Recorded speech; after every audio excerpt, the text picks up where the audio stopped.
હવે જોઈશું સમાચાર વિગતવાર। તો આ તરફ વડોદરાની વાત કરીએ તો વડોદરા પોલીસની માનવતા મરી પરવારી છે। માંજલપુર પોલીસ સ્ટેશનમાં અત્યારે વિવાદમાં આવી ગયું છે, કારણ કે ત્યાં વૃદ્ધ મહિલાને પોલીસ મથકમાં કલાકો સુધી બેસાડી રાખવામાં આવ્યા છે।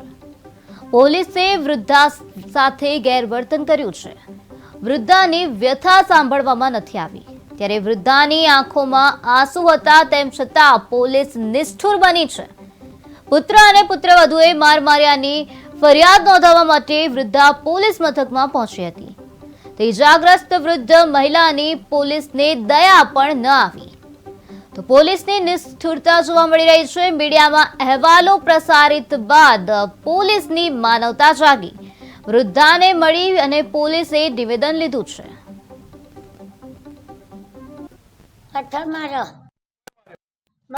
છોકરાએ તમારા છોકરાએ માર્યો છે? જ્યારે તારો છોકરા બાખા પથ્થર માર્યો કશું નહીં કર્યું મેં કાલ પોલીસ સ્ટેશન આવી અચ્છા, તો પોલીસે નહીં ફરિયાદ લીધી? લસક જાતા મારતા પથ્થર માર્યો કોઈ માર્યો? બાબા એમ છોકરાએ તમારા છોકરાએ માર્યો?